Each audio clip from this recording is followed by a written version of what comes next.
ustedes han visto la anatomía, que hay órganos que se encuentran dentro de la pelvis y hay otros órganos que se encuentran externamente, parte de estos que constituye lo que es el aparato genital masculino, ¿no? Entonces, tenemos a los testículos, la vía espermática muy importante, bastante importante en la fisiología de la formación de los espermatozoides, en cómo llegan a poder ser viables para tener la capacidad de fecundar. Las glándulas anexas que se encuentran intrapélvicamente, el órgano copulador o pene que también está externo. Y la función de este aparato genital masculino es perpetuar la especie.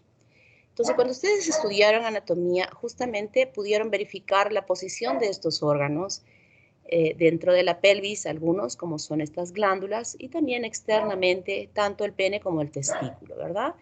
La posición del testículo, que se encuentra fuera del cuerpo y que tiene una función importante, o sea, la situación importante de esta ubicación fuera del cuerpo es justamente que debe mantener una temperatura corporal menor que esta que se encuentra aquí. Normalmente recuerden ustedes que la temperatura corporal es 37 grados centígrados.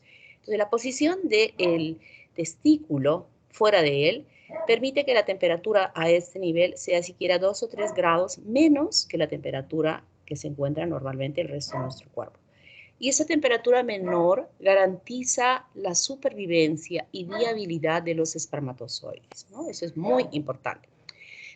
Y otro órgano que se encuentra externamente es el pene, claro está, ¿no? Entonces, el testículo es aquel órgano importante en la formación de las células sexuales del varón, que aloja a él, primero permite su formación, su diferenciación, su maduración y finalmente la formación perfecta de un espermatozoide que originariamente es una célula totalmente diferente y luego va a ser expulsado externamente en la vagina de la mujer a través del órgano copulador, ¿no? Entonces, estos dos órganos están enteros y tienen que tener incluso esta forma del pene que ustedes ven acá. Es muy importante. La parte de glande dilatado es importante para que pueda acogerse perfectamente bien dentro de la vagina y pueda permitir justamente el depósito perfecto dentro de la vagina de todo este componente del semen que aloja a los espermatozoides. Entonces, el testículo tiene varias partes, que las vamos a ver luego, pero tiene una conexión importante que es el conducto deferente, ¿no? Este conducto, después de que se han formado todas las células, a través de este conducto va a haber una circulación del semen, va a entrar nuevamente a través del cordón espermático, va a ingresar nuevamente dentro de la cavidad pélvica, se da la vuelta por detrás de la vejiga, esta es la vejiga, y luego, después de darse la vuelta, se va a unir, ya aquí sale la uretra, en esta porción que atraviesa la uretra, la próstata es la uretra peniana, y justamente allí va a ingresar los conductos eyaculadores donde van a drenar a través de unos conductos la producción de la vesícula seminal y más adelante la producción de la glándula prostática. O sea que estos contenidos, inicialmente uno que está viniendo desde el testículo, que de ese volumen del semen, que puede ser en total como 2 centímetros cúbicos, 2.5, 3, 3.5, hay varones que incluso pueden tener hasta 4 centímetros cúbicos de volumen, de ese semen que va a expulsarse, solamente el 10% de ese volumen se forma aquí en el testículo. Entonces, ese volumen de la décima parte del volumen total es la que va a venir atravesando todo este conducto y aquí se va a sumar las secreciones tanto de la vesícula seminal como de la próstata para alcanzar el 100% del volumen que va a ser expulsado a través del pene, ¿no? Entonces, este es el recorrido usual cuando se va a producir la eyaculación, que es la eliminación del semen en el proceso de la relación sexual, de la cópula.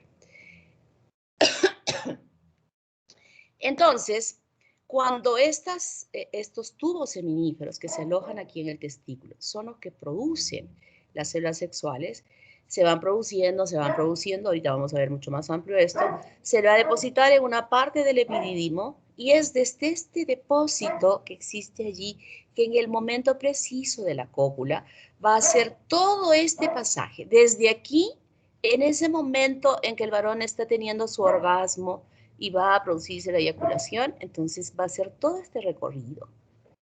Lo vamos a explicar mejor luego, ¿no? Entonces, anatómicamente, en la anatomía que ustedes ya han estudiado, han podido reconocer la posición de todos estas partes del aparato sexual masculino, del cordón espermático, que tiene características muy especiales, ¿verdad? Cuando yo digo que la temperatura aquí es de 2 o 3 grados centígrados, hay un elemento importante en el cordón espermático que también participa en lograr el descenso de esa temperatura. ¿Cuál es? A ver, yo pregunto, cuando yo estoy haciendo las clases, siempre voy a estar preguntando. Y la participación de alguien que me lo diga casi rápidamente, porque después si me lo dicen, significa que han agarrado su celular y lo están buscando. Para mí es una calificación importante que yo voy sumando a quienes hayan participado en su nota final. Entonces la participación es muy, muy, muy importante para ustedes. Si alguien lo sabe, doy 3 segundos para que me respondan. Y cuando respondan, dicen su nombre y luego dicen la respuesta. ¿Ok? Bueno, parece que nadie lo supo. El cordón espermático, a ver, ¿cuáles son los componentes del cordón espermático? Tampoco, no hay nadie. ¿Cómo es eso? A ver si eso ya lo han estudiado en anatomía. El cordón espermático está conformado por el conducto deferente, por la arteria espermática y por el plexo pampiniforme. El plexo pampiniforme es una red vascular venosa que completamente en una extensión importante a la arteria espermática. Y esta vena, ustedes, cuando hablo de arteria y vena, ustedes ya saben que la vena está recogiendo sangre que ha funcionado, ¿verdad? Entonces, ese plexo pampiniforme es sangre que ha recogido de toda esta parte del escroto que estuvo con 2 grados de temperatura menores. Aquí, la temperatura está a ese nivel. Entonces, esta sangre está rodeando a la arteria que está llegando y hace que ya se enfríe, está rodeando a la arteria, hace que la sangre que está pasando por una parte fría, ya le enfría y llegue también aquí a irrigar de esta manera. Eso es muy importante. La temperatura que el testículo esté guardando así permanentemente es muy importante. Es muy importante. Antes, cuando sus papás, a ver, sus papás, sí, yo creo, con sus papás, en la época de los papás, hubieron varias modas, ¿no? Un poco más recientemente hubo esa moda que, ay, desastrosa, que usaban los pantalones en las caderas anchos, que el tiro del pantalón creo que les llegaba a la rodilla, qué horrible, eso feo. Pero en mis tiempos, que asumo que puedan ser sus papás también, no creo, bueno, tal vez un poco menores, pero había una moda que los varones usaban sus pantalones pitillos, así como usan ahora, pero pitillo desde la cintura, o sea, súper, súper ajustados, ¿no? Yo creo que muchos de esos hombres que siguieron esta moda habrán llegado a ser estériles, porque mantenían pegados los testículos a su cuerpo por el pantalón tan pegado, que sus testículos permanentemente estaban manteniéndose en una temperatura no adecuada para la supervivencia de los espermatozoides, ¿no? Entonces, esto es muy, muy importante, esa temperatura, y ese es el cordón espermático, que quiero que lo recuerden, porque me van a hablar ustedes, cuando hagamos el seminario de esta fase, sobre las técnicas para mejorar, o sea, para que haya fecundación, cuáles son esas técnicas que se conocen, y también veremos qué otras hay para que no se tengan hijos. Entonces, sobre este punto, que es lo que es la vasectomía, me van a hablar también. O sea que tienen que repasar su anatomía, ¿eh? Y aquí en una forma esquemática tenemos ya la imagen donde está el testículo, donde con varios septos que van dividiendo al órgano, se ubican dentro de ellos los tubos seminíferos.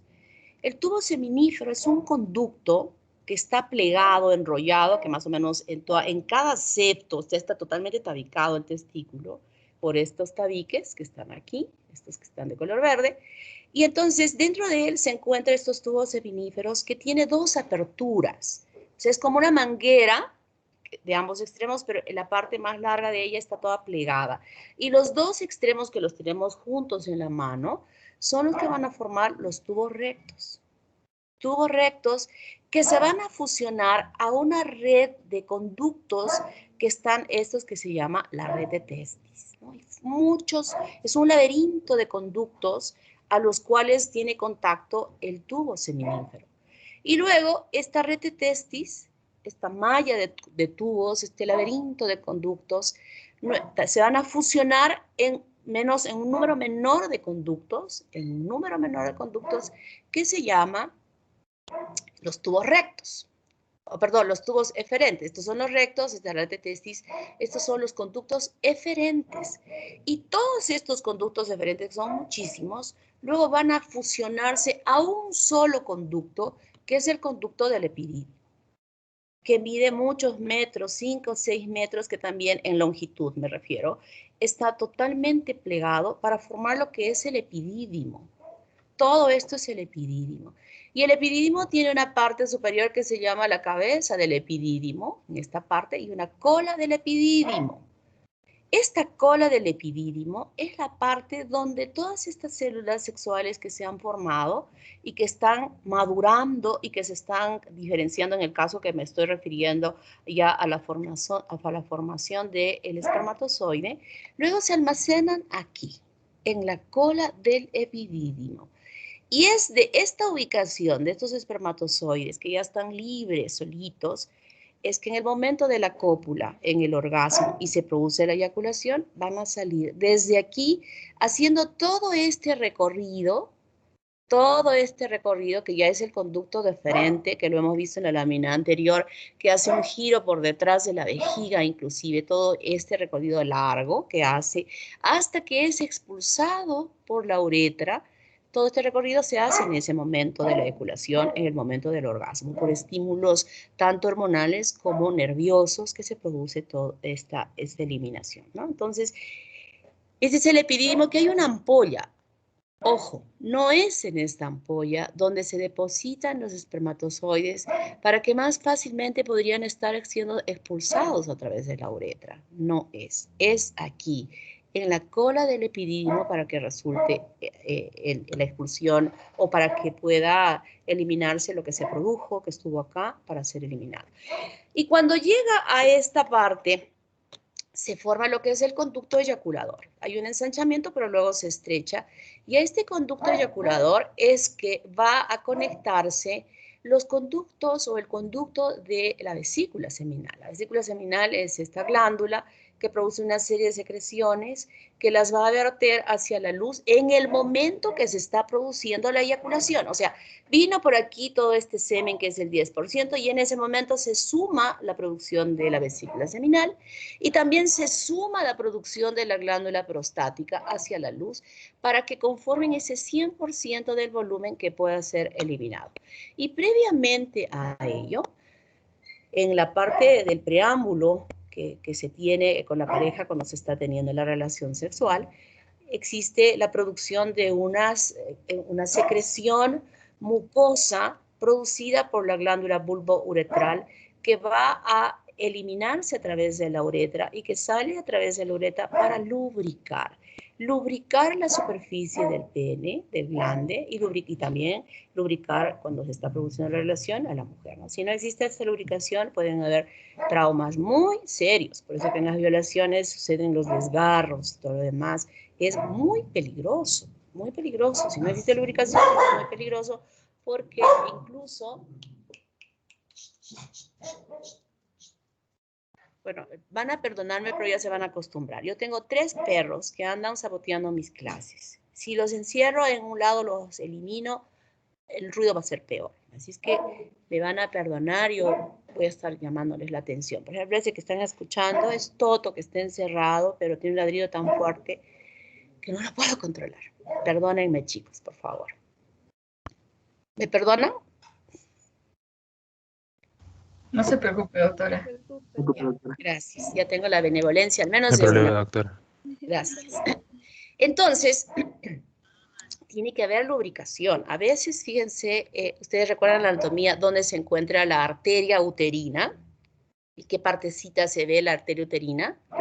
¿La llegan a recordar? Para quienes no recuerdan, justo está el hocico de Tenca y por detrás de él está la arteria uterina. Y puede, ante una relación muy, muy fuerte, sin lubricación, traumática, puede desgarrar la mucosa de la vagina y romper esa arteria y provocar una hemorragia gravísima en una mujer. Entonces, esta función de esta glándula es muy importante para la lubricación, ¿no? Ahora vamos a ver a cada uno de estos componentes. En primer lugar, el testículo. El testículo se aloja en el escroto.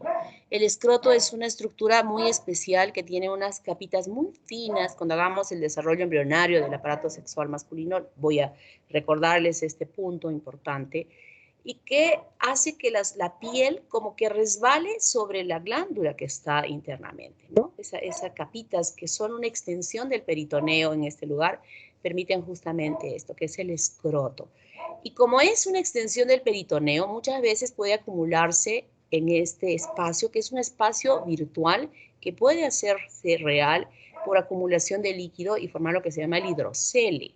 O puede separarse también cuando hay algún trauma, una patada jugando fútbol o en una pelea, en una riña, puede haber una ruptura de vasos y acumularse sangre también, y ahí se produce lo que se llama el hematocele, ¿no? Entonces son diferentes patologías que se pueden producir por esta característica que tiene el escroto con estas capitas de la albuginia que van rodeando al testículo. E internamente, como mencioné, en múltiples tabicaciones se encuentran estos tubos seminíferos que cuando los vemos en la lámina pueden estar cortados transversalmente o longitudinalmente o de diferentes formas. Lo importante es que nosotros vamos a reconocer en él a la parte, miren en este dibujo, este es un tubo seminífero que ha sido cortado casi en toda su circunferencia y hay un límite externo que está constituido por células planas. En realidad no son tan planas, sino que su núcleo se ve así, son células musculares lisas que tienen un núcleo de esta manera, que son las células mioepiteliales que rodean completamente a cada tubo seminífero. Aquí un poco más grande, igualmente las vemos aquí, ¿ven? Estos núcleos aplanados corresponden a las células mioepiteliales. Por dentro de la célula mioepitelial, tabicando toda la parte externa de cada tubo, por dentro de estas capas de células mioepiteliales, se encuentran las células de Sertoli, que son muy grandes, que se extienden desde la parte periférica hasta la parte central. Son unos candelabros gigantes, muy grandes.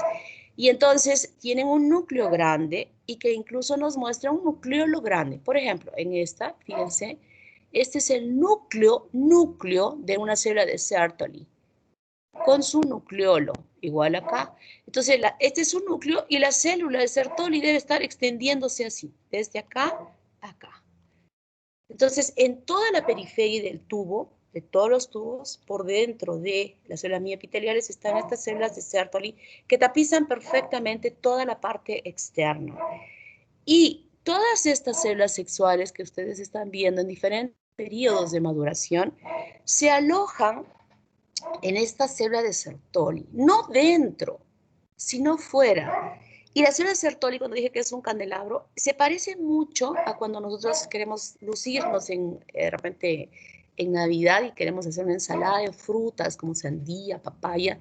Y nosotras las mujeres tenemos como una cucharita especial que se mete en la estructura de la fruta y nos salen pelotitas, bien bonitas, ¿verdad, chicas? Entonces vemos la papaya o la sandía como huecos, porque de esa manera es que hemos dejado. Es así la forma de esta célula, que tiene como huecos, donde aloja todas estas casitas, estas cavidades, alojan a las células sexuales desde la parte periférica con las espermatogonias, y que esta célula tiene motilidad, o sea, se mueve, se va moviendo y va desplazando en la maduración desde la parte periférica hacia la parte central en esta diferenciación de las células que se van a producir por la maduración, hasta que en la parte más apical, o sea, la que va a dar hacia la luz, ya se ha llegado a formar estos espermatozoides. Fíjense, entonces, Qué importante es esta célula para esta célula de Sertoli, para estas células, porque le va a proveer nutrientes, le va a proveer oxígeno, le va a proveer todos los requerimientos para que esta célula tenga la capacidad de ir formándose, de ir madurando y de ir diferenciándose en las etapas de la espermatogénesis que ustedes ya conocen también, ¿no? Entonces, esta capa de células mioepiteliales, como todos los epitelios, está sentada sobre una membrana basal. Entonces, una membrana basal y sobre ella están las células mioepiteliales y sobre estas células mioepiteliales además están las células de Sertoli en todo el contorno de todos los tubos. Esas tres estructuras constituyen lo que es la barrera hematotesticular. Muy importante, porque esta barrera hematotesticular aísla completamente a estos tubos seminíferos del sistema inmunológico que tiene esa persona, que tiene ese varón. Y ese sistema inmunológico está aquí, en el intersticio, entre tubo seminífero y tubo seminífero. Aquí es donde se encuentra el intersticio, donde hay algunas células del tejido conectivo y donde hay vasos sanguíneos, aquí miren, con dos glóbulos, es una capilar con dos glóbulos rojos dentro de él. A veces se encontraba, por ejemplo, aquí hay otro capilar, o una vena, la luz de una vena grande. O sea, aquí está la circulación que ustedes han estudiado en histología, la circulación mayor, menor, etcétera, etcétera. Entonces, aquí va a haber, a veces podemos ver en este intersticio arterias, otras veces vemos capilares, otras veces vemos venas. Entonces, está aquí en este intersticio. Y en este mismo intersticio, además, vamos a encontrar unas células, que son estas. Las células de Leydig, que son las que van a producir una hormona. ¿Qué hormona? Testosterona. Muy bien, nombre. Flores Delgado. Flores, muy bien. Primero nombre y luego la respuesta, para no estar preguntando yo. Entonces, esta parte del intersticio, donde cuando yo ya digo que hay capilares, cuando yo digo que hay vasos, ya estoy hablando de que en estas estructuras están integradas el sistema inmunológico, ¿verdad? Entonces, aquí están los leucocitos, aquí están las células de defensa del organismo, y esta barrera hematotesticular aísla completamente a este sistema inmune de estas células. No las conoce. En nuestro cuerpo hay estructuras como los tubos seminíferos en el varón o los ojos, tanto en varón como en mujer, que no los conoce, son totalmente extraños para el sistema inmune. Entonces, la barrera testicular protege completamente a las células sexuales. Y entonces, cuando hay una patología, por ejemplo, una infección por rubiola, que puede provocar una orquitis, que es una inflamación del testículo, puede romper la barrera y permitir que el sistema inmune reconozca a estas células que no las conocía y empiece a crear anticuerpos para destruir a estas células. Entonces, los chicos que han podido tener rubiola, no, perdón que estoy hablando de rubiola, parotiditis, y que esta parotiditis haya ocasionado un daño a nivel del testículo, rompiendo esta barrera, con toda seguridad en el porcentaje casi total tienen esterilidad cuando son mayores, ¿no? Entonces, esto es muy importante que sepamos que existe esta barrera hematotesticular que protege a las células sexuales. En esta maduración vamos a reconocer que hay desde las espermatogonias hasta espermatocitos secundarios, primarios, como por ejemplo, este es primario en diferentes formas de evolución. Ustedes ya saben todas las etapas de la división celular, hasta que llegan a ser espermatocitos secundarios, palitos, la mitad de los palitos, y luego las espermátides, fíjense, todas estas son las espermátides, y que luego van a dar lugar a los espermatozoides. Eso lo vamos a repasar en las prácticas. Entonces, ¿qué función tienen estas células mioepiteliales? Una función importante de las células mioepiteliales es la espermiación. ¿Qué significa eso? Que al contraerse va a cerrar un tanto la luz del tubo para permitir que los espermatozoides que están aquí en la parte apical se desprendan. Nosotros sabemos, por ejemplo, que cada espermatogonia en su división va a dar a una camada de espermatozoides. Y en esa formación de esos espermatozoides que están ya formando su cabeza, el acrosoma, etcétera, etcétera, hay residuos de citoplasma que están allí y que incluso pueden estar fusionados con las otras células como agarraditas de las manos. En la progenie, hasta que llega a la parte apical, se ha encontrado que hay uniones entre las células. Pero con la espermiación, que es la contracción de estas celulitas, ya permite que se liberen, se suelten y los espermatozoides lleguen a ocupar la luz del tubo seminífero para que fácilmente puedan ser desplazadas. Entonces, la célula de Sertoli, que es la otra célula que se encuentra por dentro, es muy, muy importante, tremendamente importante, porque tiene varias funciones.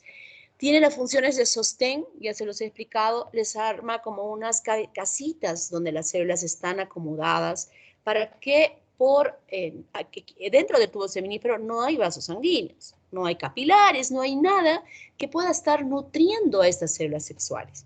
Entonces, por ósmosis, esta célula que le está dando la casita, el espacio para que se ubique ahí la célula sexual, le está aportando los requerimientos necesarios para esta supervivencia del espermatozoide. Durante todo el tiempo hasta que logra formarse como espermatozoide, de espermatogonia hasta espermatozoide. Entonces, tiene una función de sostén, de nutrición. Luego es fagocítica, porque la parte de que se forma el acrosoma, que es tan pequeñito en comparación a la célula de la espermatogonia, va a dejar residuos de citoplasma. Entonces, todo eso es destruido, fagocitado por esta célula de Sertoli. Y tiene funciones secretoras. Y entre sus funciones secretoras está la proteína o la sustancia inhibidora mulleriana, que es el MIS. Es una sustancia muy importante porque se produce aproximadamente, empieza a producir en la célula de Sertoli esta proteína a partir de la octava, novena semana. ¿Qué significa esto? Que hasta la octava o novena semana, genéticamente, el producto puede ser varón o puede ser mujer, genéticamente. Pero hasta la octava semana no hay diferenciación de gónadas. Es decir, esa gónada es única, es igualita en ambos sexos. No estoy hablando de la genética. La genética sí nos va a decir, este es varón, esta es mujer. Pero en la estructura que se forma, hasta ese tiempo es como que fuera uno solo. Entonces, cuando la sexualidad genética de ese producto es varón, entonces empieza a diferenciarse las células de Sertoli que van a empezar a producir esta sustancia inhibidora mulleriana para permitir la diferenciación ya sexual de varón con la formación de los diversos órganos que integran al varón, o sea, en esta sexualidad del varón. Cuando no existe esta sustancia inhibidora mulleriana, así sea genéticamente varón, y si no se produjo esta sustancia inhibidora, se va a diferenciar como mujer. Es decir, va a empezar a formarse útero, trompas, etcétera, etcétera, y el mismo ovario puede empezar, claro, con funciones medio especiales, a diferenciarse morfológicamente a mujer. Entonces, esta producción de la sustancia inhibidora mulleriana es muy importante en la diferenciación sexual. También produce la proteína fijadora de andrógenos. Esta es una proteína que va a permitir que esa testosterona que está siendo producida por la célula de Leydig puede ser acoplada a esta proteína para cumplir las funciones específicas dentro del tubo seminífero. Y también produce inhibina y activina. Son unas proteínas, unos dímeros muy especiales que actúan en contraposición. La inhibina inhibe la producción de FSH y la activina la inactiva. O sea, están ahí contrarrestándose para una perfecta función del inicio. En el caso de la FSH del varón, recuerden ustedes que es quien abre el gatillo, o sea, hace el disparo inicial para la espermatogénesis, ¿no? Entonces, si no hay eso, porque hay una inhibina que está haciendo esto, entonces no se va a producir. ¿verdad? Y también es una regulación perfecta porque se va regulando su producción por la producción de la testosterona. Y entonces es un mecanismo muy especial para que se produzca una perfecta espermatogénesis. Y una de las evaluaciones que se hacen, por ejemplo, en el varón que es infértil, justamente es el dosaje de inhibina que se hace en el laboratorio, que progresivamente esto va incrementándose, mejorando en estas técnicas de fertilización, que como dije, es el seminario que vamos a desarrollar en las prácticas. Sobre inhibina activina vamos a hablar muchísimo cuando estemos discutiendo esto de las técnicas de fertilización. Entonces, las células de Leydig se encuentran en el intersticio. Aquí están las células mioepiteliales, ¿no? Esta es la parte del tubo seminífero y este es el intersticio. Las células de Leydig son células bastante rosaditas en su mucosa y tienen núcleos de cara abierta, ¿no? Y como dijimos, tiene la responsabilidad de producir testosterona. ¿Quién induce? ¿Qué gonadotropina induce la formación de testosterona? Luteotropina, doctora. ¿Quién? La LH. Muy bien. Luteotropina. La LH. ¿Quién dijo? Al principio yo dije luteotropina. Ya, los dos, ya. ¿Quiénes son? Paula Guamaní Álvarez Teresa. Alarcón. ¿Y la niña? Guamaní Teresa. Muy bien. Muy bien. Un cachito.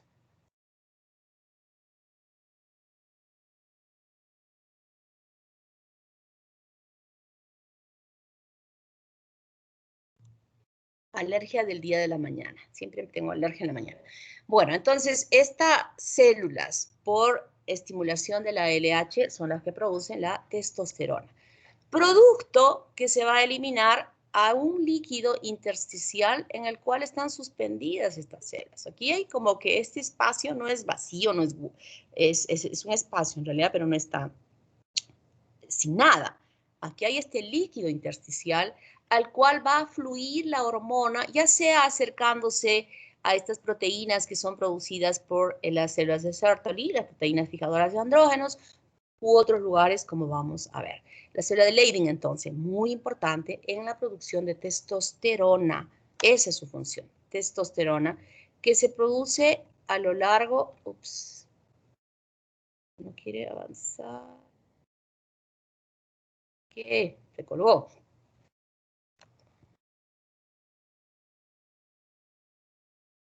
Se colgó. Dios mío. Ahora sí creo, ya.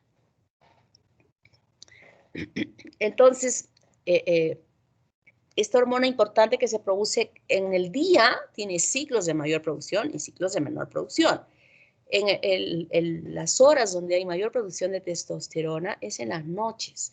Por eso es que, por ejemplo, cuando el chico está en el proceso de la pubertad con toda esta diferenciación sexual, esta estimulación reciente, diríamos inicial, que a veces es un tanto irregular, hace que los chicos cuando están en la etapa de la pubertad puedan tener poluciones por este hecho del incremento de testosterona durante la noche. Entonces tenemos nosotros aquí el tubo seminífero, donde está tapizado, miren, externamente en toda su extensión por estas células mioepiteliales. O sea que no hay exposición de ninguna célula interna fuera de esta que pueda ser agredida o reconocida inicialmente por el sistema inmunológico, ¿no? Y aquí tenemos un tubo seminífero cortado mejor, donde podemos ver justamente a estas células. Las espermatogonias son las tipo A y tipo B. Las A hay más claras, células más claras y más oscuras.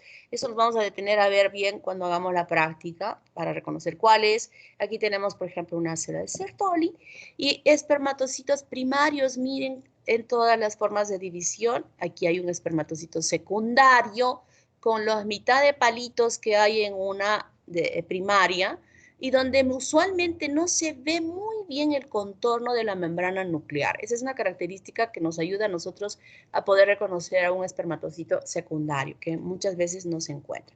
Y luego habremos visto muchas espermatogonias en la lámina, en la diapositiva anterior vimos de otra forma, aquí hasta de otra forma, porque recuerden que de una célula como esta es que se va a formar esto, ¿no? Entonces, esa formación del espermatozoide en la espermiogénesis es la que va a poder diferenciarse perfectamente bien para formar finalmente hacia la luz un excelente espermatozoide que podrá tener la capacidad de poder fecundar a un óvulo. Entonces, luego que se ha producido la espermiación, que es la contracción de estas células musculares, los espermatozoides quedan libres en la luz.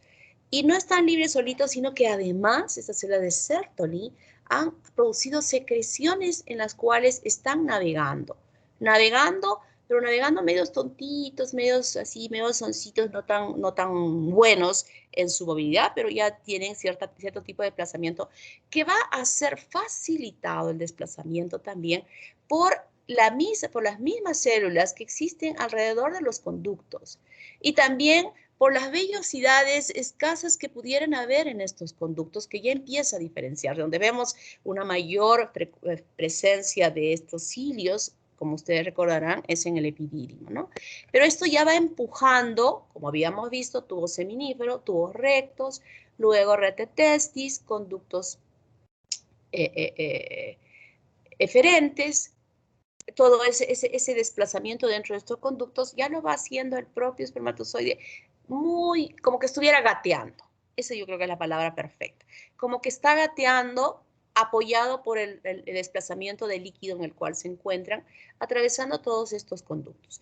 Todos estos conductos que están formando desde que sale el tubo seminífero, ya no hay allí una estratificación de células sexuales. Son células que son células de Sertoli modificadas, que de acuerdo al lugar del tubo estarán de diferente forma. Por ejemplo, aquí los conos eferentes, si ustedes recuerdan lo que han visto, no vamos a ver en las prácticas de ahora, estos solo vamos a ver tubo seminífero y más nada más, ¿no? Porque esto ya ustedes lo han visto en histología. Entonces se ve bien bonito como un encaje que rodea la luz del tubo en los conos eferentes y que nos ayudaban a reconocer. En este es lo mismo que esto. Este es el tubo seminífero y aquí pegadito por el corte que se ha hecho al tejido está la red de testis, ¿no? Que son, como dije, un laberinto de conductillos que poco a poco este niño aquí en el tubo seminífero sale ni siquiera gateando. Aquí ya gatea un poquito mejor, por aquí ya se está parando, o sea, estoy haciendo la similitud de la evolución del bebé, como de gatear empieza a pararse, ¿no? De repente ya a nivel de los conductos, de los conos eferentes, ya empieza incluso a caminar, pero agarrándose, ¿no? Ya está caminando y agarrándose, hasta que llegue al epidídimo. El epidídimo, que ustedes ya lo conocen también, lo han visto en la parte de histología relacionada a aparato sexual, como también lo han visto en biología celular, cuando observaron el aparato de Golgi. ¿Se acuerdan del aparato de Golgi? También vieron cilios. Los cilios. Y aquí surge ya algo muy importante en esa maduración de estas células sexuales. Aquí es que ese niño que vino gateando y agarrándose de las paredes ya empieza a correr. Ya no solamente empieza a correr, o sea, aquí hace un crecimiento de niño que gatea a joven de 19 años, de 20 años, metrosexual, que ya se está yendo al gimnasio a ampliar sus punches, está preparando su cuerpo para ir a la playa e impresionar a las chicas. Eso lo hace aquí. Hace calistenia, hace ejercicios aeróbicos, anaeróbicos, hace de todo durante este recorrido que hace dentro del tubo seminífero. Muy importante, aquí hace todo. Aquí se prepara a hacer una carrera como que ustedes estuviesen preparando para correr desde sus casas hasta la variante de Uchumayo para pagar el peaje. Pero sin parar. Yo estoy segura que ustedes van a salir de sus casas y a 2 cuadras ya están parando para tomar aire, para tomar agüita, pero estos se están preparando para hacer una carrera de esa naturaleza. Y es una carrera, es una preparación que se hacen no para pasar por todos estos conductos que hemos visto, para pasar por el conducto deferente, no, se están preparando para utilizar esa energía, para utilizar toda esta preparación cuando se encuentren ya dentro de la vagina de la mujer.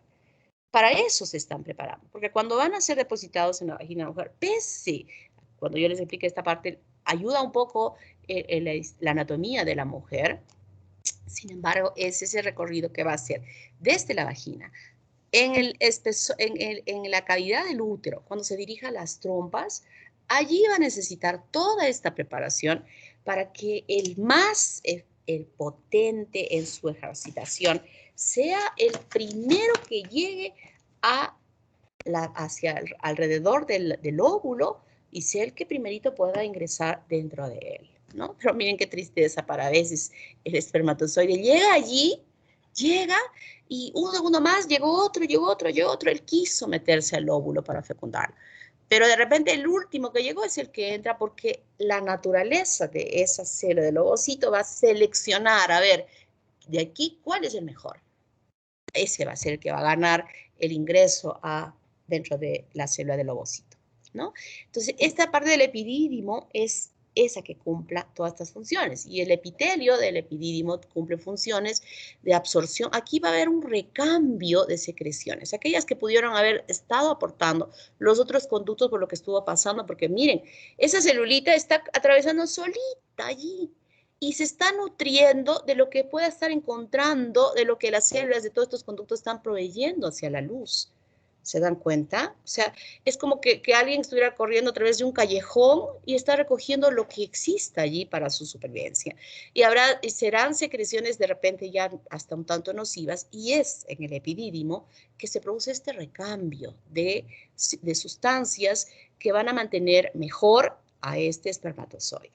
Entonces, va a haber absorción, fagocitosis de lo que no esté bien y secreciones de glucoproteínas, de ácido siálico, de glicerilfosforilcolina,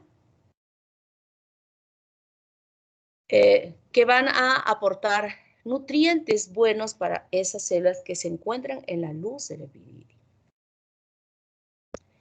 Y finalmente llega el conducto deferente. Miren la histología del conducto deferente. Una luz estrecha.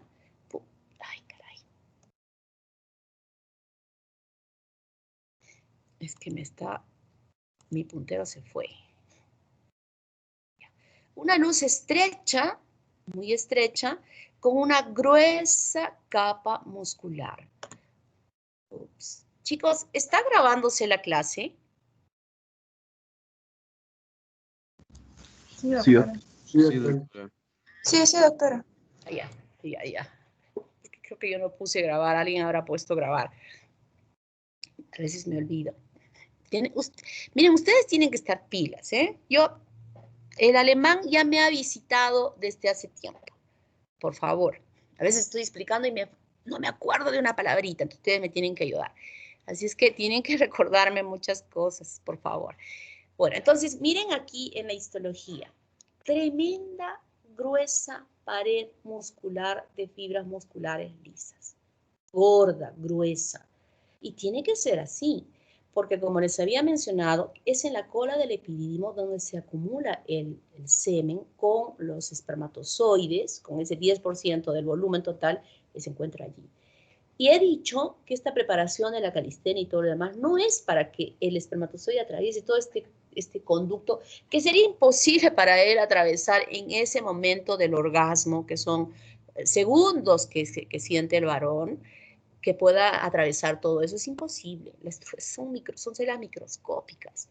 Entonces, es la contracción intensa de este conducto deferente que permite el pasaje como exprimiendo y expulsando el contenido hacia la parte anterior para que se junte con las secreciones de las glándulas y pueda ser expulsado. O sea que el funcionamiento que está regulado por, esto lo han estudiado, yo estoy casi segura, en anatomía, cómo es esta regulación neurológica para el funcionamiento perfecto de esta contracción en el conducto deferente. Internamente tiene estas células que en realidad no tienen ninguna función porque el pasaje a través de él, claro, estará manteniendo una lubricación, ¿no? Porque también si estuviera algo seco, se estarían quedando allí los espermatozoides y no queremos que se queden allí porque van a cumplir, tiene que haber un número importante de células sexuales para cumplir el objetivo.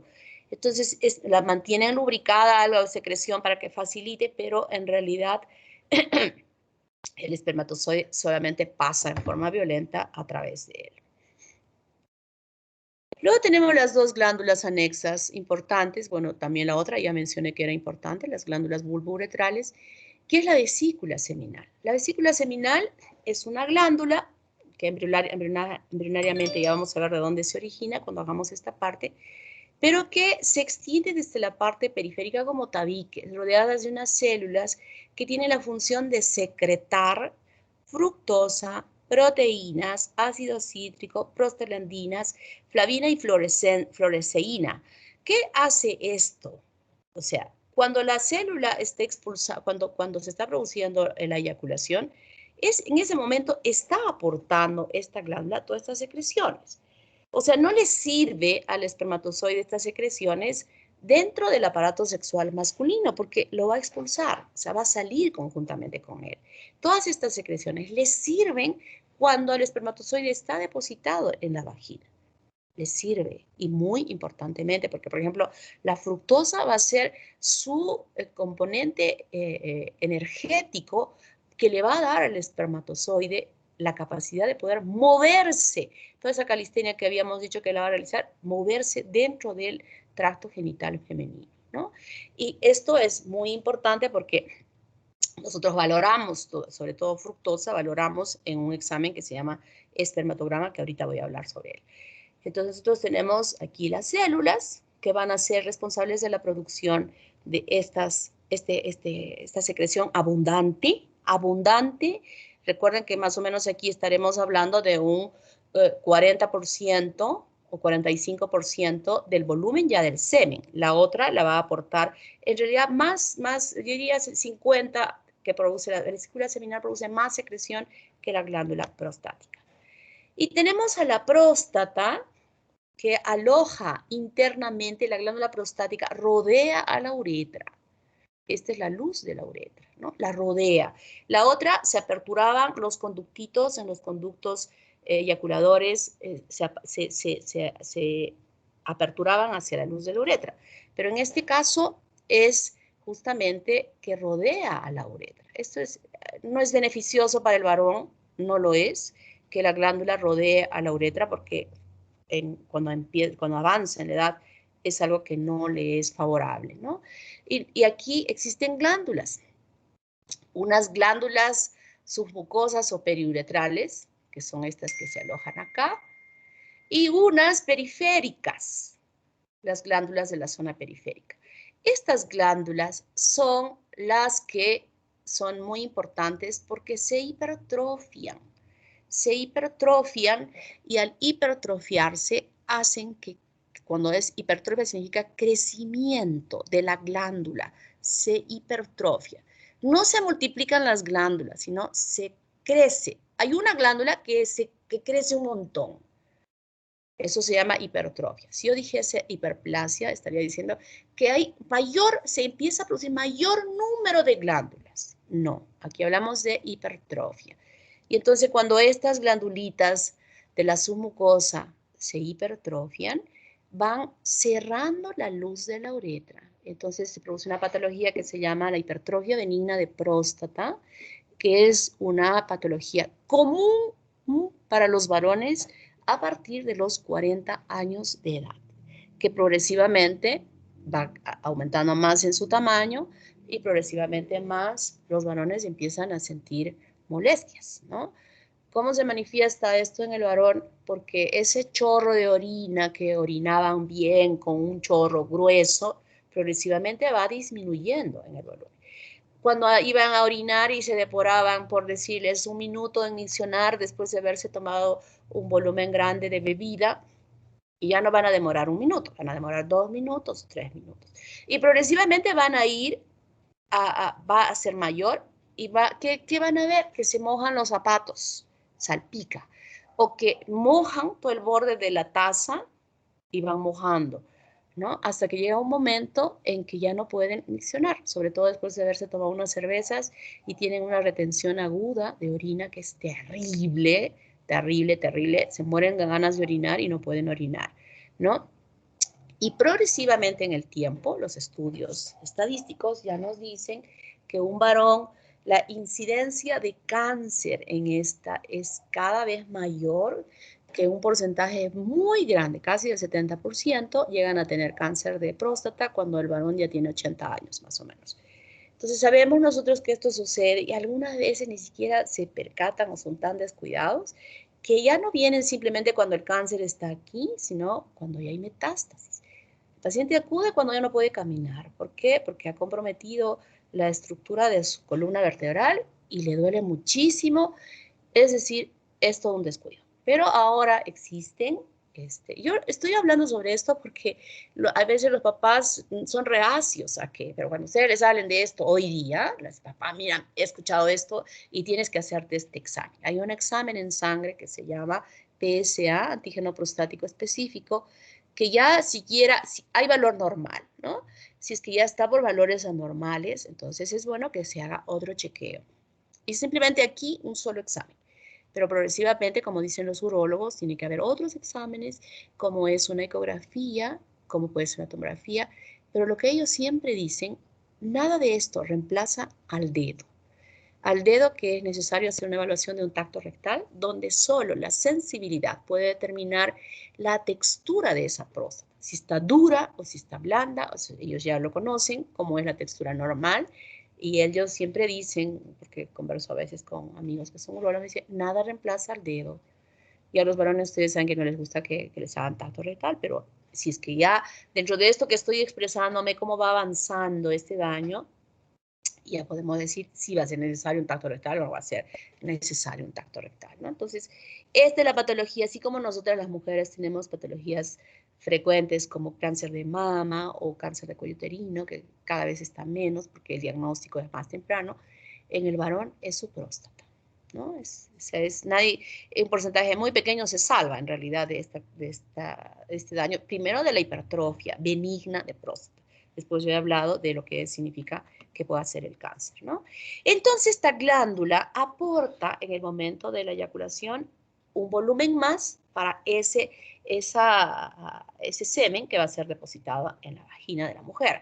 Esta es la estructura de la glándula, esta es la uretra con su epitelio, y alrededor de él están estas glándulas, que es la glándula prostática, que en la edad que se puede haber hecho el estudio, incluso hay unas calcificaciones que pueden ocupar la glándula. Nosotros, cuando se hace, por ejemplo, una extirpación de la próstata, ya cuando el proceso es usualmente lo que se hace, como esto se estrecha, hay un tratamiento que se llama RTU, resección transuretral. Se mete unas cuchillas para raspar y aperturar esta luz. Pero en algunas circunstancias ya la cirugía es por fuera, o sea, no a través de la uretra, sino por fuera, donde se extirpa toda la glándula. Y en estas piezas que nos llega a patología, podemos encontrar estas estructuras, ¿no? Que son calcificaciones en la próstata. ¿Qué secreta? Fosfatasa ácida, ácido cítrico, fibrolicina, milasas, proteínas, que también son sustancias importantes que requiere el espermatozoide cuando se aloje en la cavidad de la vagina. Antes no había PSA. Esta fosfatasa ácida nos ayudaba a nosotros a poder detectar si es que había una hipertrofia benigna de próstata, e incluso cuando los valores eran altísimos, estoy hablando de hace muchos años, ya podíamos estar pensando que en esa glándula podía haber incluso un cáncer.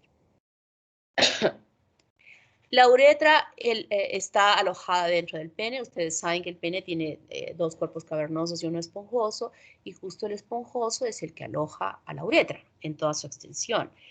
Y la histología del pene son múltiples lagos que están revestidos de un endotelio, que están conectados a un vaso arterial importante que en el momento de la estimulación sexual, es decir, previa a la cópula, va a permitir por orígenes nerviosos que la sangre llene todos estos espacios para dar firmeza al pene, ¿no? Esa firmeza asegura y garantiza que luego pueda el semen ser depositado perfectamente bien dentro de la vagina. Entonces, aquí puede estar a medio llenar, pero aquí está vacío. Lo que va a hacer es llenarse completamente de sangre toda la estructura para que haya erección.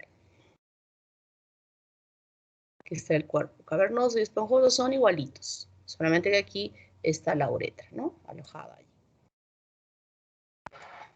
¿Y cómo es el control hormonal del aparato reproductor masculino? Nosotros tenemos aquí a la glándula hipófisis. La glándula hipófisis y el sistema nervioso central están totalmente relacionados. No es una glándula independiente. En su origen embrionario hay una parte que es una extensión del sistema nervioso central, que es la neurohipófisis, y otra parte que viene del ectodermo a nivel del estomodeo, que estarán diciendo ustedes, ya se los voy a explicar, que forman la parte de la adenohipófisis. Cuando yo digo que la parte de la neurohipófisis viene del sistema nervioso central, eso es absolutamente importante, porque justamente es una extensión del diencéfalo, del infundíbulo del diencéfalo, permitiendo una conexión a el hipotálamo. Y el hipotálamo es un lugar, como ustedes han estudiado en neuroanatomía, donde están los centros de muchos funcionamientos en nuestro organismo y se está relacionando a esta glándula. Entonces, hay neurotransmisores, inhibidores o facilitadores para que las células diana que se encuentran en la glándula hipófisis tengan la posibilidad de secretar nuevas hormonas. Por ejemplo, en nuestro caso nos interesa hablar de la FSH y la LH. La FSH y la LH actúan sobre órganos diana. Órganos diana, o sea, ya directamente. Estas hormonas no actúan directamente sobre células diana para para cumplir su función, sino van a actuar sobre, en el caso de la mujer, por ejemplo, sobre los ovarios, y en el caso del varón, sobre los testículos. Esos son sus órganos diana. Y a su vez, dentro de este órgano diana, en el varón, va a producir la LH, la testosterona. Y esa testosterona, que es esta hormona importante en el varón, será quien cumpla diversas funciones en diversos lugares del cuerpo, donde sí ya va a actuar sobre células diana que van a ejercer la función específica de toda esta red hormonal que se tiene. Entonces, la glándula hipófisis es una glándula que comanda no solamente lo que estamos viendo aquí, sino múltiples hormonas que funcionan o hacen funcionar en nuestro cuerpo. Entonces, se pueden dar cuenta ustedes que existe una relación estrecha, no independiente, sino una relación de coordinación perfecta entre el sistema nervioso central y la glándula de la hipófisis, que será quien produzca una serie, lo han estudiado ustedes en histología, una serie de hormonas que van a cumplir diversas funciones. Y en relación a lo nuestro, entonces luego que aquí van a producirse estos neurotransmisores que van a llegar a la glándula hipófisis, una cosa es que hayan hormonas que son producidas específicamente en la glándula, en la neurohipófisis, ¿verdad? Ojo, alguien por ahí puede estar pensando, no, pero si solo es una, no. Es verdad que allí se produce una hormona, pero eso no significa que el resto de la glándula tenga conexiones con el hipotálamo. Ojo, con el hipotálamo. Entonces, aquí está, diríamos, quien comanda en realidad el funcionamiento. Este es el comando mayor del funcionamiento de la glándula hipófisis. Entonces, la glándula hipófisis lo que hace es producir, una de ellas, es producir LH.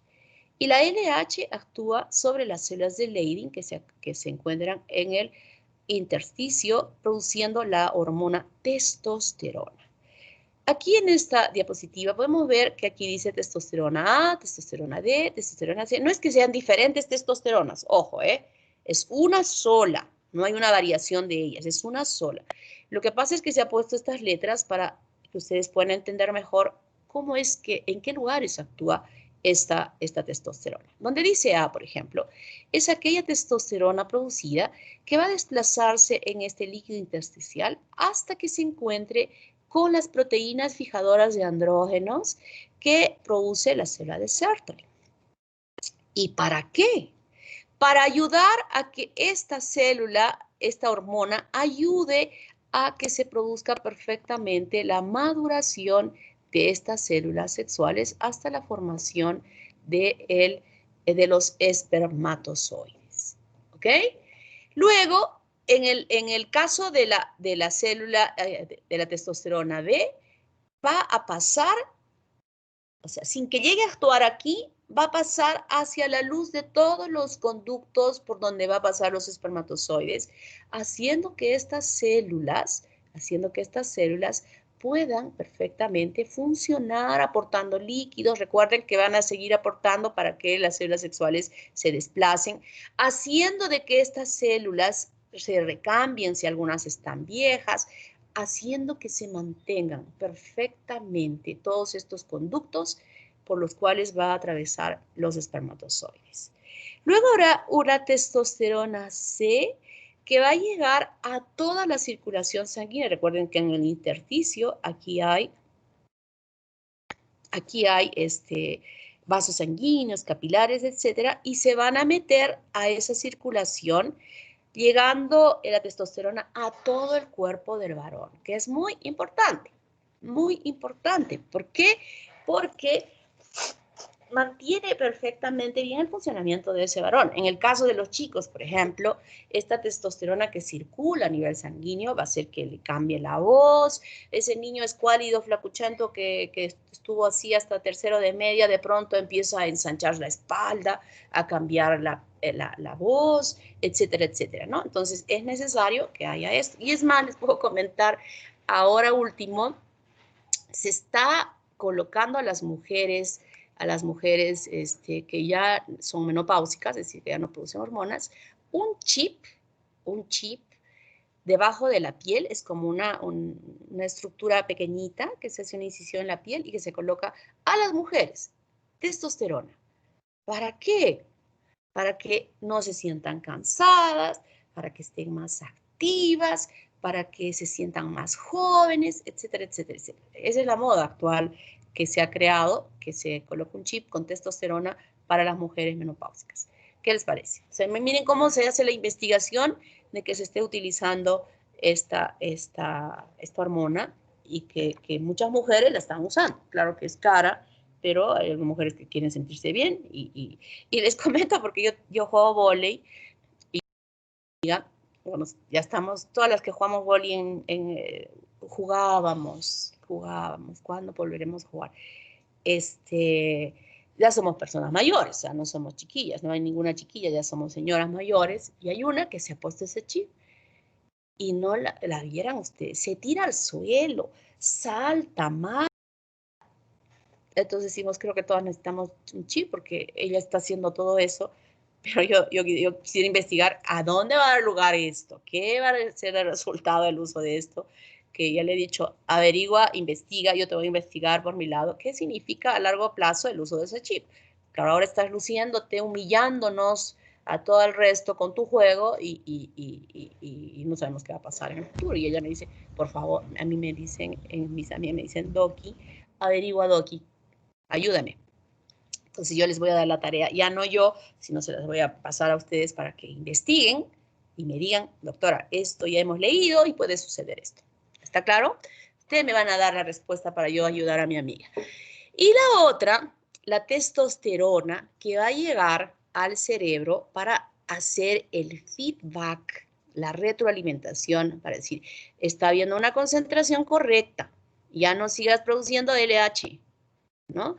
Porque si no hay este feedback, la LH va a seguir estimulando a que se produzca testosterona y los valores hormonales deben tener un valor normal, no es exacto, sino hay una gama de valores entre tan y tan es normal, ¿no? Tampoco es bueno que esté produciéndose una cantidad muy grande porque se ha detectado, por ejemplo, que en algunos casos, este es un estudio, en algunos casos de algunos criminales, hay niveles de testosterona altísimos, ¿no? Y se puede deber a que hay una mala regulación hormonal aquí y que podría estar haciendo, o tienen estos que tienen mucha fuerza, que también se ha podido encontrar que tienen niveles de testosterona por encima de lo normal, que no es nada beneficioso, ¿no? Entonces, ¿qué hace la FSH? La FSH actúa sobre receptores de las células de Sertoli, pero cuya función importante es estimular el inicio de la espermatogénesis, es decir, es quien dispara el gatillo para que luego se dé el proceso. Es como decir, abrir la llave de una puerta para decir, ya, entren. ¿no? Esa es la función de la FSH. Y también está regulada por la producción de la inhibina, que no solamente actúa sobre la glándula hipófisis, sino también sobre el hipotálamo, donde he dicho que la inhibina inhibe la producción de la FSH. Entonces, entre la inhibina producida y esta regulación permite que las células, el ciclo de maduración que tiene que pasar estas células, desde espermatogonia a espermatozoides, sea perfecta. Sea perfecta. ¿Por qué digo esto? Ahora viene lo que les decía. Ustedes me van a investigar, porque es pregunta de examen, me van a investigar en qué consiste, o mejor dicho, no en qué consiste, cuáles son los valores normales que se debe tener en un espermatograma. Eso van a investigar. ¿Cuáles son los valores?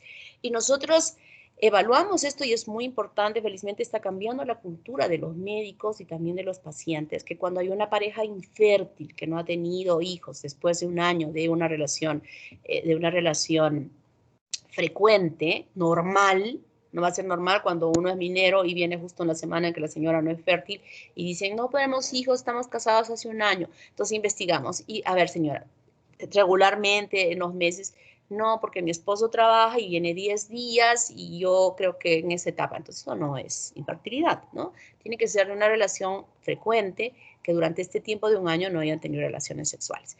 Lo usual de antes, el criterio era que esa pobre señora la sometían a N procedimientos, muchos difíciles, muchos dolorosos, muchos traumantes, y cuando todo había pasado perfectamente bien, todo normal, resulta ser que quien tenía la responsabilidad de la infertilidad de la pareja era el caballerito que había tenido parotiditis cuando fue chico y que tenía infertilidad, ¿no? Entonces ahora hacemos la valoración, o se hace la valoración primero al varón, hacer el espermatograma, donde se le pide que debe tener 3 días a más de abstinencia, se le invita al laboratorio, se le da un frasco, se le da una revista de esas que les gusta a los chicos para estimularse y a través de una masturbación se obtiene el semen, ¿no? Depositar un frasco totalmente estéril.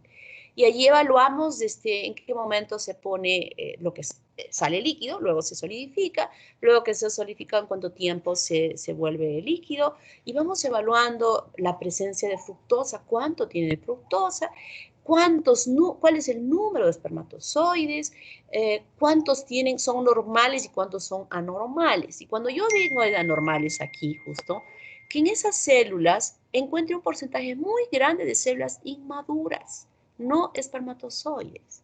¿Se dan cuenta?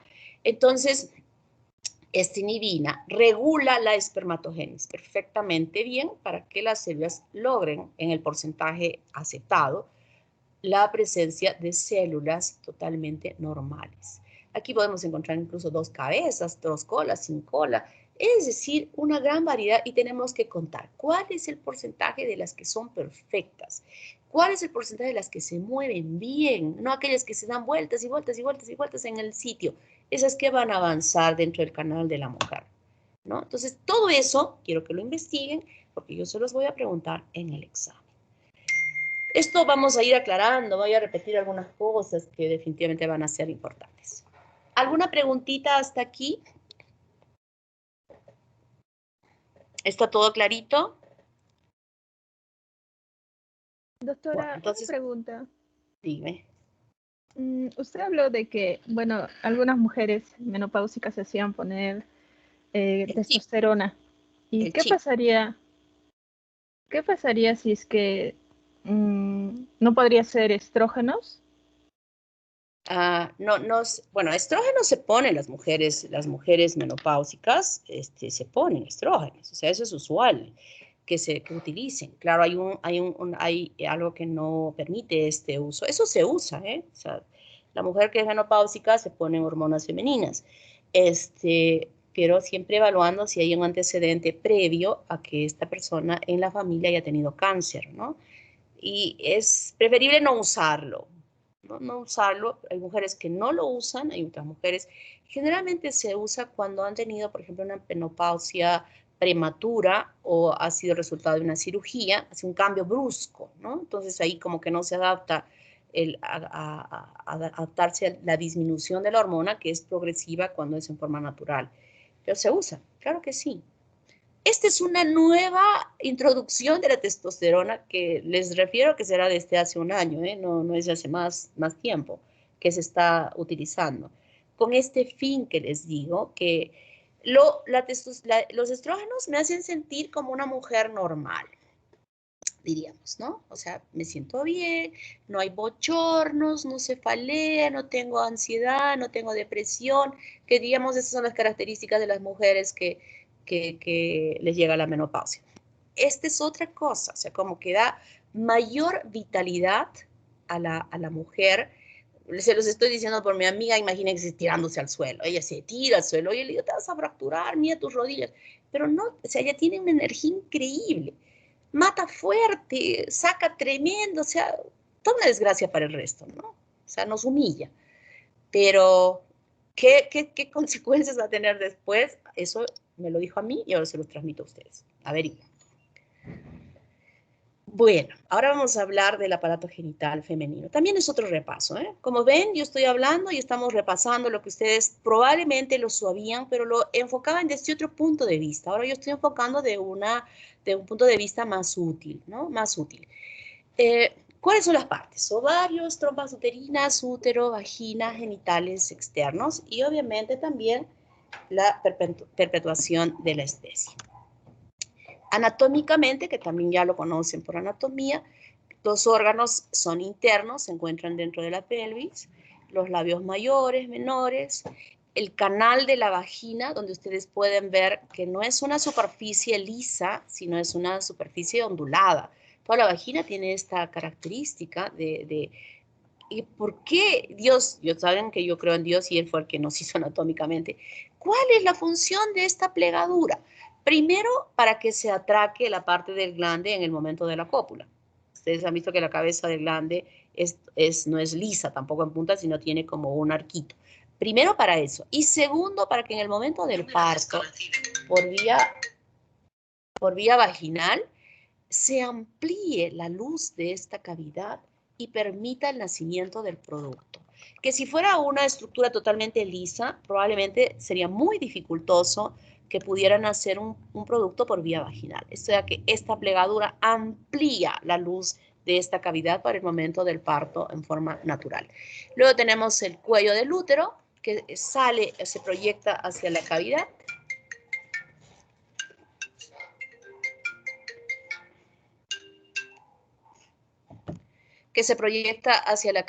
Este es todo el útero. Por delante está la vejiga, aquí está el pubis, el hueso púbico, y saliendo del útero las trompas, ¿no? Con sus diferentes porciones, porción ísmica y porción ampular, ¿no? Que está aquí la ampolla de la trompa, que es muy importante, como vamos a ver más adelante, que rodea completamente a la glándula del ovario para atrapar al óvulo que ha podido ser liberado en el momento de la ovulación, ¿no? Entonces, esta es la anatomía. Aquí está cortada la glándula y aquí la podemos ver en este lado entera, cómo está rodeándola y esto se mueve tan perfectamente bien que va colocándose sobre aquella parte donde se está mostrando el crecimiento mayor de un folículo de Graf. O sea, por eso yo digo, para mí esto es una maravilla, esto es de Dios, no cabe. ¿Cómo es posible que suceda eso? Porque lo que les estoy mencionando no es que se me ocurre, sino se ha visto en videos de cómo es que esta trompa rodea aquella parte donde está el folículo donde va a producirse la ovulación y no se va por otro lado. Y miren, esto es tan sabio que de pronto pudo haber habido en esta trompa un embarazo ectópico que fue necesario extirpar todo esto porque ya no servía, se rompió por el embarazo ectópico, y que en este ovario esta persona pudo haber tenido un tumor, que también tuvo que ser retirado el ovario para sacar ese tumor, ¿no? Trompa de un lado, ovario del otro lado, perfecto. Entonces, el médico siempre dice, mire, doctor, ¿voy a poder tener hijos? Mire, es muy difícil porque casi imposible. Usted tiene la trompa de un lado y su ovario del otro lado, o sea que no se haga ilusiones, nunca va a poder tener hijos. Y de pronto la señora aparece embarazada. doctor, usted me dijo que no iba a poder y no tengo la menstruación. A ver, por favor, evalúeme si estoy embarazada. El doctor le evalúa, le toma las hormonas y resulta que está embarazada. Entonces, ¿cómo es eso? Simplemente que esta trompa se movió y envolvió al folículo de Graf de esta trompa y permitió atrapar ese óvulo para que pueda haber sido fecundado. Fíjense cómo es la naturaleza increíblemente extraordinaria, ¿no? Y eso a veces también es tan extraordinario que lamentablemente siempre hay mujeres que son tan fecundas y que no quieren tener hijos, y hay otras que se mueren por tener hijos y que no pueden tener hijos. O sea, a veces es muy triste esto, ¿no? Bueno, entonces ya nos hemos ubicado acá en el aparato sexual femenino, ya lo hemos reconocido. Aquí ya en forma esquemática aún mayor, ¿no? Vemos nuevamente la vagina con estos pliegues que habíamos visto, el cuello del útero que se proyecta hacia la cavidad. En este punto la transición de epitelio es muy importante, que lo vamos a estudiar más adelante cuando hablemos sobre el virus del papiloma en microbiología, lugar donde se originan generalmente los cánceres de cuello uterino. Y aquí la cavidad del útero, que aquí se ve libre, y obviamente no lo es porque es un espacio casi virtual, porque las glándulas casi cierran completamente la luz del útero, pero que está, si nosotros introducimos, por ejemplo, un dispositivo intrauterino, sí se apertura la cavidad, ¿no?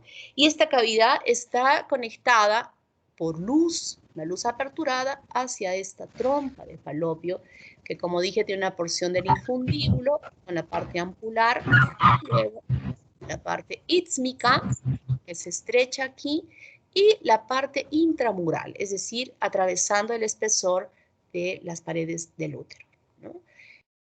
Visto en anatomía, cómo están estos ligamentos, que cuando hablemos sobre la parte de la embriología, vamos a ver cómo es que se forma todo esto, ¿no?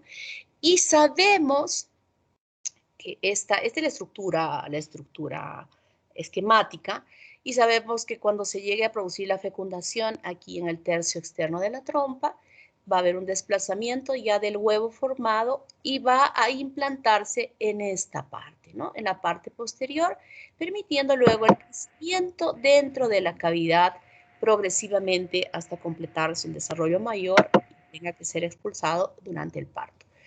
En el ovario, por influjos hormonales, sucede cambios importantes a lo largo de la vida en la mujer, desde la pubertad, en la etapa sexualmente activa, con una mayor producción de folículos a la formación de óvulos. Y aquí podemos ver cómo se está produciendo la ovulación, que está siendo atrapado el óvulo por las fimbrias de la trompa uterina. Entonces, este ovario tiene estas características. Aquí en una forma esquemática, simplemente vemos que por influjo de las hormonas. ¿Qué hormona es la que va a estimular la maduración de los folículos? La La FSH. FSH. ¿Quién dijo? Han dicho dos. Yo, Caterina Sánchez y otra chica más. ¿Quién? Guamení Teresa. ¿Pérez? Guamení Teresa. Ah, Doctora, Teresa. yo también lo dije. Bueno, a ver, ¿qué me dijiste tú, niño? Folículo estimulante. ¿Quién eres? Su delegado, Gabriel. Gabriel Olave, ¿no? Sí, doctora. Bien. Muy bien. Entonces, la FSH, esto vamos a hablar sobre esto, vamos a hablar un montón, así es que no me preocupo, estimula a que aquel folículo primordial con el cual nacemos, o sea, los ovarios nuestros están ya con la presencia de folículos primordiales, empiece a modificarse las células que rodean a este óvulo. Las células que rodean al óvulo, que inicialmente en el folículo primordial son células planas, ¿no? Y estas células planas empiezan a variar, a convertirse en cúbicas. Primero de una sola capita, luego pueden ser de 2 capitas o de 3 capitas o de 4 capitas, y en ese momento el folículo primordial se convierte en un folículo primario. Cuando estas capitas empiezan a separarse y formar cavidades, como esta, ya se convierte en un folículo secundario. Y estas cavidades a veces se fusionan para hacerla un poco más grande y forma un antro folicular enorme donde hay un líquido, que vamos a ver después en otras clases, importante en su contenido y sigue llamándose folículo secundario, ¿no? Y luego, en el momento de la ovulación, se forma un estigma aquí por acciones enzimáticas, que también la vamos a ver, y se rompe permitiendo la salida del folículo hacia el exterior. Y luego que ha salido el folículo hacia el exterior, se convierte, esto es el día 14 antes de la ovulación, todas estas células, por influjo de otra hormona, ¿qué se llama la otra hormona? Luteinizante. A ver, ¿quién dijo? Doctora. ¿Ah? A ver, la primerita que dijo. Caterina Sánchez. Caterine. Ya. Ya, las que sigo, la que otra también que dijo. ¿Quién dijo? Arlis Fernández. Joely Calderón. ¿Alicia qué? Arlis Fernández. Y ya está. Gracias. Yo, doctora. Brigitte Larico. Oye, tantas han dicho que yo no he escuchado, ¿ah? Bueno, entonces, luego que se produjo la ovulación por influjo de esta LH, eso lo voy a explicar bien detalladito, todas esas células de la granulosa, que así se llaman todas ellas, se van a convertir en el cuerpo amarillo. Y este cuerpo amarillo ya empieza a producir otro tipo de hormona que se llama la... Progesterona. Progesterona. ¿Quién dijo las dos progesteronas? ¿Quién? Flores Mercado. Karina. Karina, ¿y quién?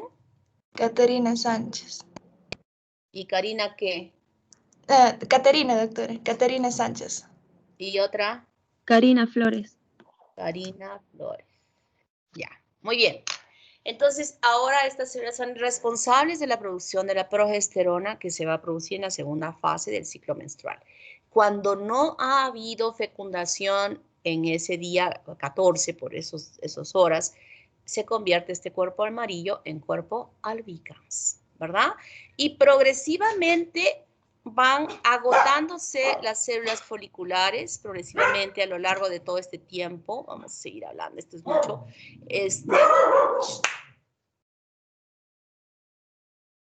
Van a perdonarme. Bueno, ya van a entenderme, por favor. Esto es una muerte. Los engrío demasiado, de verdad. Si ya soy una abuela que necesita nietos y no tengo nietos, sé que esos perros son mis nietos. Se convierte en cuerpo albicans. Y como digo, estos se van agotando a lo largo de todo este tiempo, hasta que finalmente ya no van a haber folículos para madurar y viene la menopausia, más o menos a los 50 años en promedio, donde se está produciendo en general la menopausia. Bueno, vamos a quedarnos aquí, ¿ya? En ovario, porque ya asumo que van a tener que ir a hacer clases a otro lado. Y para la siguiente clase yo voy a completar lo que falte con lo que sigue después, ¿ok? Muy bien, niños. ¿Alguna pregunta hasta aquí? ¿Hay alguna preguntita hasta aquí? ¿Ah? Disculpa, doctora, Dime. ¿va a tomar asistencia? Porque yo ya tengo clases. Sí, no, voy a tomar aquí antes no te muevas, voy a tomar aquí. Ya, descargué la lista. Si quieres, puedes retirarte. Quienes se tengan que retirar, pueden retirarse. Y voy a probar lo de la asistencia, ¿ok? Puedes retirarte porque has visto que ya bajé la asistencia por el Teams, o sea que para mí va a valer esa. Y voy a ayudarme un poco ya a completar esta parte. Ok, hasta luego, doctora. Hasta luego. Doctora. Ya, entonces, Hasta luego, miren. doctora. Ya, quienes quieren irse, pueden irse, pero quiero probar con los que se quedan. A ver, asistencia. Vamos a ver si funciona. Ah, sí, ya funcionó. Entonces pongo agregar asistencia. Y vamos a hacer como les enseñé, por favor, ¿ya? Hoy, presente. Entonces yo voy a poner el nombre acá. Y ustedes simplemente dicen Ángela presente, Alejandra presente, ¿ok? A ver, empecemos quienes estén. quienes ya se han ido, no importa, yo voy a poner ausente, pero después voy a regularizar. ¿Empezamos? ¿Están viendo? Chicos, ¿están viendo? No, doctora. Sí, No, doctora. No, veo. doctora.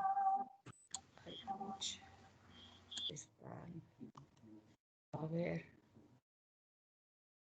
Claro que van a ver si he quitado compartir. A ver, ya no quiero seguir grabando porque, ¿dónde es esto de la grabación? Voy a detener para que no se grabe las listas.